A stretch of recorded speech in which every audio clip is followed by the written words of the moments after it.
Bismillahirrahmanirrahim. Assalamualaikum warahmatullahi wabarakatuh. Selamat datang semuanya.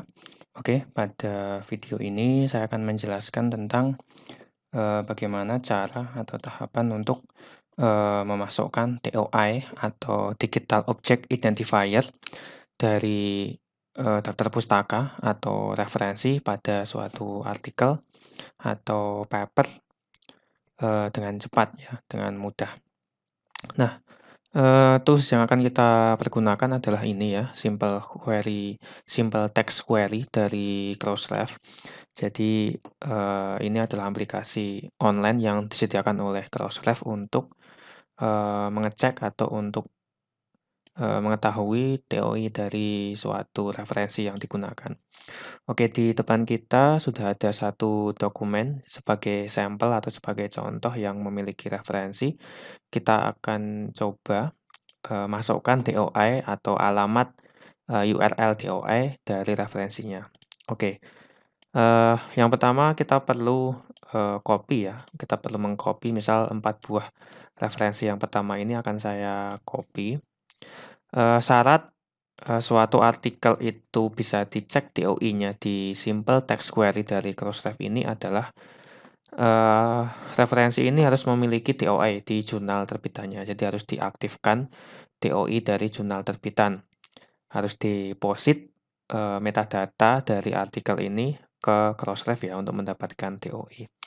Nanti setelah itu, kita bisa langsung paste di sini, jadi dikopikan, 4 tadi sudah saya copy, kemudian di-paste di sini, kemudian kita submit.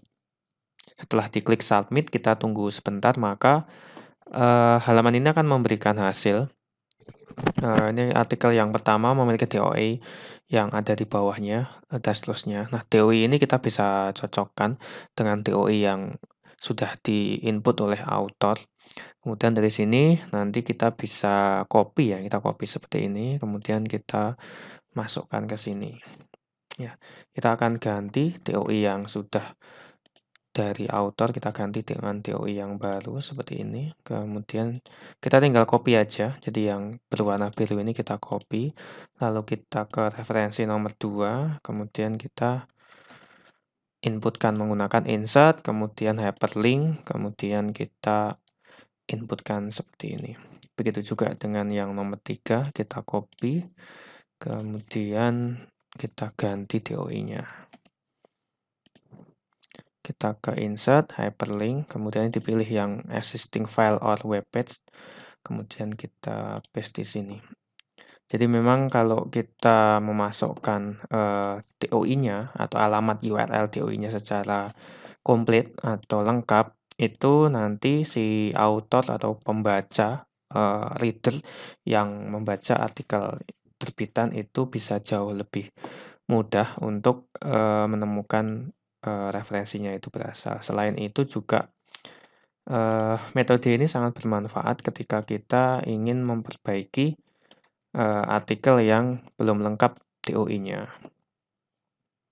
Oke, kita kopikan sampai ke selesai aja. Oke, ini ada 31 referensi. Oke, kita akan masukkan satu persatu. Oke, nanti, referensi yang tidak memiliki DOI, maka tidak akan muncul alamat URL DOI-nya yang berwarna biru ini. Kemudian selain itu, metode ini juga sangat berguna atau bermanfaat untuk, memperbaiki atau mencari misal, referensi nomor 6 ini kan dia nggak komplit ya, ada yang bermasalah di sini, kita bisa cari. Kalau DOI-nya nggak ada, kita bisa cari ya. Di sini ada tercantum DOI-nya, tapi tidak keluar. Kita coba copy DOI-nya, kemudian doi.org, kita coba cari. Ternyata memang belum diaktifasi ya DOI-nya. Kalau seperti itu kita perlu ke Google Scholar untuk memperbaiki referensinya ini, karena dia judulnya tidak ada. Ya, ini ada di sini. Kita coba ke halamannya. Ya, ternyata memang DOI-nya belum diaktifkan. Kalau menjumpai artikel seperti ini, itu kita bisa ganti ya, alamat DOI dengan alamat URL dari halamannya. Jadi ini dinamakan dengan permanen ya, permanen halaman. Kemudian kita akan tambahkan author yang lain. Sepertinya beda isinya. Oh iya, isinya agak judulnya yang di metadata dengan yang di PDF-nya judulnya berlainan. Oke, itu langkah-langkah yang digunakan untuk mencari DOI atau menambahkan DOI ke referensi nomor 8. Untuk alamat URL dari Simple Text Query akan saya tuliskan di deskripsi. Bapak Ibu silahkan bisa pergunakan cara ini untuk menambahkan DOI di artikel terbit dan jurnal Bapak Ibu sekalian, sehingga artikel menjadi jauh lebih menarik seperti ini. Jadi ada warna birunya dan ini memudahkan bagi autor nanti untuk bisa mencari letak atau di mana referensinya itu berada. Jadi kalau artikel ini dia memiliki DOI, ada banyak database yang akan menarik data PDF dari artikelnya. Bisa ke ResearchGate, bisa ke Academia, bisa ke Dimension, dan juga database-database library yang lainnya seperti itu. Jadi itu fungsi dari sebuah DOI untuk memastikan bahwa referensi itu available atau bisa dicari tidak hanya di jurnal yang menerbitkannya, tetapi juga di perpustakaan atau database online yang mengarsipkan dokumen dengan DOI seperti itu. Oke, demikian penjelasan dan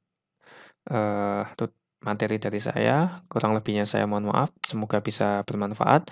Demikian dari saya. Akhirul kalam. Wassalamualaikum warahmatullahi wabarakatuh.